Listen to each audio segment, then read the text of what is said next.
What's the first thing we do to kickstart the IELTS prep process? There is only one correct answer. And my clients are often surprised when I tell them it's not taking a practice test, and it's not memorizing vocabulary items. It's not downloading sample essays, and it's certainly not predicting topics. So what is it? It is studying the band descriptors of your target band. This is the only right way to kickstart the whole process. A soccer legend once said, if you don't know where to kick the ball to, kick it into the net. Not understanding your band descriptor is like kicking a goal, not knowing where the goal is. What are band descriptors? Productive skills are marked by human examiners. This includes your IELTS writing and speaking part of the exam.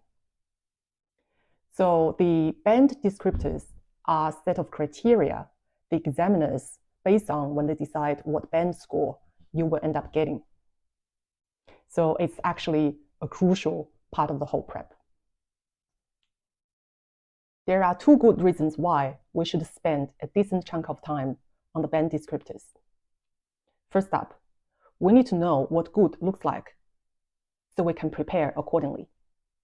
For example, what we're looking at here are the band descriptors of speaking band 7. So to score a speaking band 7, we need to be able to produce the long turn with minimal effort. We need to use connectives and cohesive devices where appropriate. Vocabulary-wise, it's about using less common and idiomatic language, as well as paraphrasing.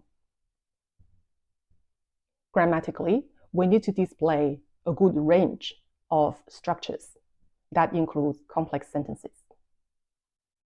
And for pronunciation, chunking, rhythm are both important, as well as intonation and sentence stress.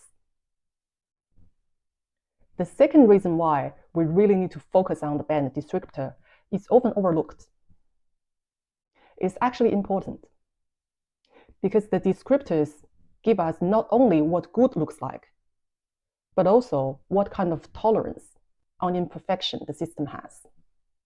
In another word, what sort of mistake or error that we're allowed to make. We need to understand this so we are only focusing on the important things the examiners are looking for. And we're not sweating over the little things that are actually not important.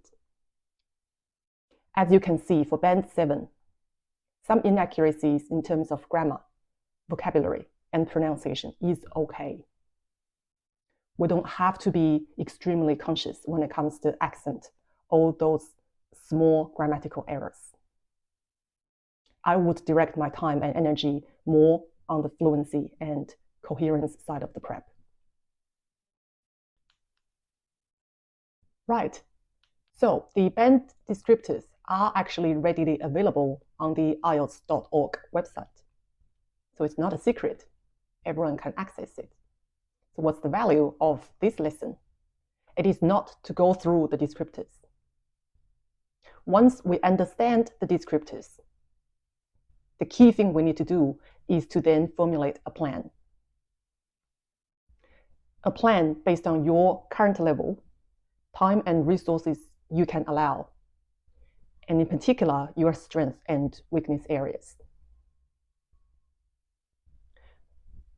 We have very detailed plan, as you can see on the third row of the table, how to prepare, practice, and upskill. So these are targeted plans that we have the options to implement underneath each part of the criteria. There are 4 parts in terms of the success criteria for band 7 speaking. Each carry the same weight, 25%, when it comes to deciding your final overall band score.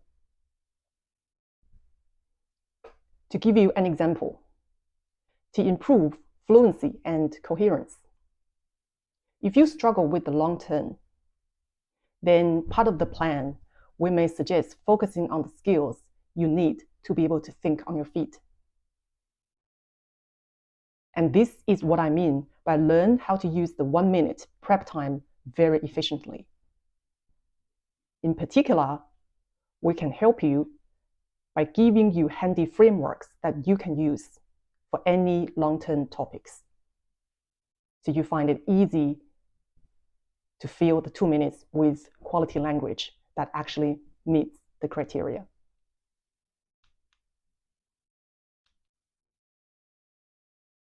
Right, so many people ask me, what do you mean by framework? And how is the framework going to help me to better fill the 2 minutes? So right now, we're going to use an example to demonstrate that. On this slide, you can see there is a common enough Part 2 task card. It says, describe a useful object that you own. You should say what it is, what it does, how often you use it, and how you feel about it. So without a framework, the answer might sound like this. A useful object of mine would be my thermos. It keeps my hot drink warm, and I use it every day, especially during the colder months. I really love it. So the issue is, you are unlikely to fill the 2 minutes only using the prompts given in the task card. And you then have to think long and hard, which impacts your fluency and confidence. In the end, you forget about cohesive devices and idiomatic languages, and those are the things you need to be able to score Band 7. So the beauty of framework is that it will make sure you don't run out of things to say very quickly. And the things you have to say will sound logical. It's actually hard enough for natives to produce long terms on the spot. So to have a framework up your sleeve, it will give you clear structure, and it will also guide you to speak continuously and coherently.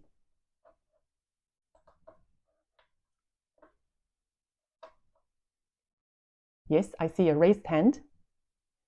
Of course, you can ask questions, but we have Q&A time towards the end as well. Right. The same topic, the same task card. Let's use one of our most common frameworks, what I call the past, present, future framework. And this is a sample answer. It's not perfect, and it's not the entire answer, but this is just to demonstrate how we could apply this simple enough framework to achieve a far better result. Describe a useful object that you own. My cobalt blue thermos comes in very handy, and I rely on it every day. I used to drink out of an ordinary water bottle in winter. As a result, my stomach suffered a lot. Last month, my partner gave me this thermos as a gift, and I fell in love with it straight away. It keeps my drinks warm for more than 10 hours. Besides that, it has a sturdy handle, so I can easily carry it with me wherever I go. I honestly think it's the best thing ever. I can't do without it these days. Now I'm thinking, we have a camping trip planned for next month. I'm definitely bringing my thermos with me. So what do you think? It's natural, logical, coherent, good use of various tenses and structures, also good use of idiomatic language and cohesive devices. This answer is easily a 7. And the best part is, as you can see, we don't actually need fancy vocabulary.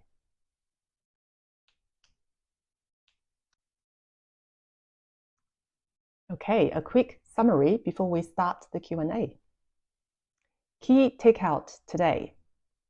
The first thing we do to kickstart IELTS prep is to study the band descriptors of your target band.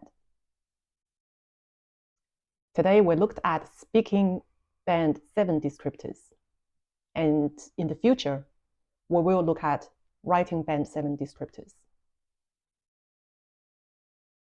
So we demonstrated how to prepare with the right focus by using one example, the long turn. And you can now see the massive difference a framework makes.